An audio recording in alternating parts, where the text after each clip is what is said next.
Friends, जय Jagannath. Welcome back to our channel with a new video. चलते आज तैयारी करबा मोमोज। एक्चुअली आज ना मोमोज खाया बहुत इच्छा होता है, बाहर को जावाई बिल्कुल भी इच्छा होना। तो आम भाविलु कि आज घरे ही मोमोज ट्राए करूँ।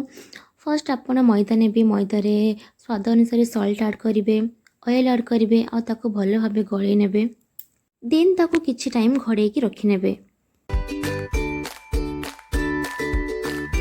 एबे आम रेडी करवा मोमोज स्टफिंग। से आमको दरकार बंधाकोबी, गाजर और कंचा लंका।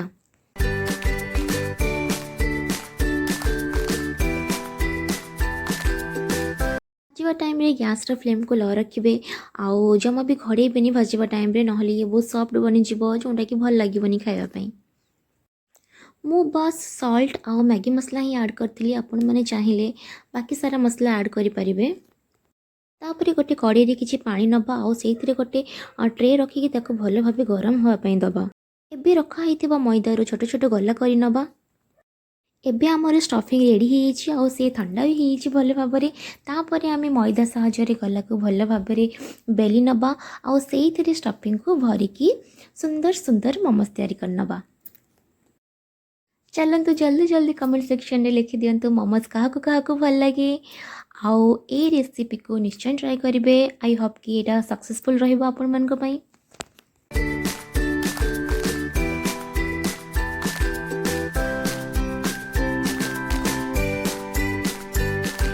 ट्रे भल भाव गरम हो गला पर से आम ऑयल ऐड कर नवा, आउ तैयारी होइतिबा मोमोज को ता भितर रखिकी ताको किछि टाइम आम कुक हवा पई दबा।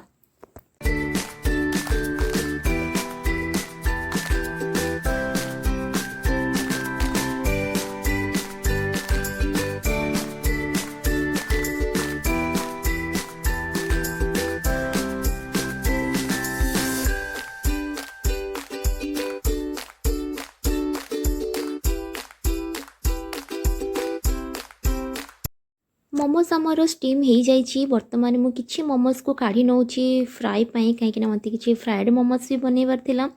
आउ बाकी गुड़ाक मु एगेन ताको स्टीम होगा रखी दउची। हाय मोर गोटे मोमो शहीद हो जाइए।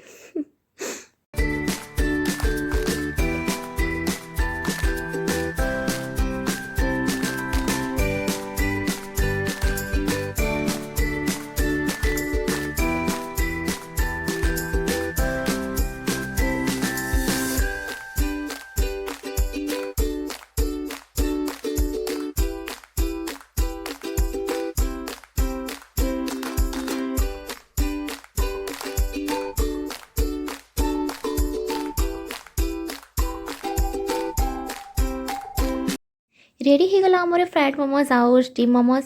चलते एबे आको आम चटनी सहित एंजॉय करबा। आपण माने भी रेसिपी को निश्चय ट्राए करेंगे। आउ रेसिपी केते सक्सेसफुल है कमेंट करके जनइबे। आज का वीडियो बस एतिकी। जदि वीडियो भल लगी लाइक शेयर कमेंट निश्चय करेंगे।